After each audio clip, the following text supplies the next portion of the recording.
ময়মনসিংহে বিভাগীয় Zia cricket tournament লাল দলের জয়লাভ। ময়মনসিংহে জিয়া ক্রিকেট টুর্নামেন্টের বিভাগীয় পর্যায়ের টি-20 খেলার অনুষ্ঠিত হয়েছে। শুক্রবার 6 ডিসেম্বর সকালে সার্কিট হাউস মাঠে বেলুন উড়িয়ে টুর্নামেন্ট উদ্বোধন করেন জাতীয় ক্রিকেট দলের সাবেক অধিনায়ক এনামুল হক মনি।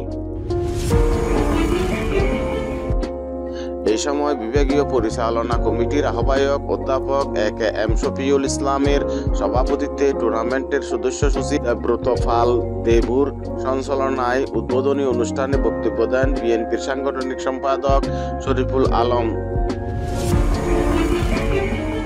জিয়া ক্রিকেট টুর্নামেন্ট পরিচালনা কমিটির আহ্বায়ক রকিবুল ইসলাম বাবু ও সাবেক ক্রিকেটার সানোয়ার হোসেন এ সময় জুলাইয়ের ছাত্র আন্দোলনে শহীদ সাগরের পিতা আসাদুজ্জামান, বিএনপির জাতীয় নির্বাহী কমিটির সদস্য আফজাল এস খান, সাবেক এমপি নুরুল কবির শাহীন সহ সাংগঠনিক সম্পাদক ওআরএস আলী মামুন ও আবু ওয়াহাব আকন্দ, দক্ষিণ জেলা বিএনপির আহ্বায়ক জাকির হোসেন বাবলু, সদস্য সচিব জামান সরকার রোকন, নেত্রকোনা জেলা বিএনপির আহ্বায়ক ডাক্তার আনোয়ারুল হক, জামালপুর জেলা বিএনপির সাধারণ সম্পাদক শামীম তালুকদার, শেরপুর জেলা বিএনপির সভাপতি ডাক্তার সিরাজুল হক, মহানগর বিএনপির যুগ্ম আহ্বায়ক অধ্যাপক শেখ আজাদ আলী, বিভাগীয় ক্রীড়া সংস্থার সাধারণ সম্পাদক আব্দুল্লাহ আল ফুয়াদ রিদওয়ান সহ ক্রীড়া সংগঠক এবং বিএনপির কেন্দ্রীয় ও বিভাগীয়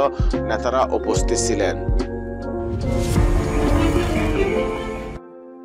খেলায় সবুজ দলের অধিনায়ক মোসাদ্দেক হোসেন সৈকত টসে জিতে ব্যাট করে 20 ওভার সব উইকেট হারিয়ে 107 রানের টার্গেট দেয়।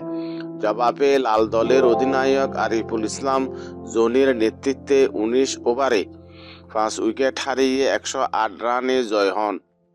খেলায় লাল দলের Fahim man of the match নির্বাচিত হন। S M Shamim, premier sport desk.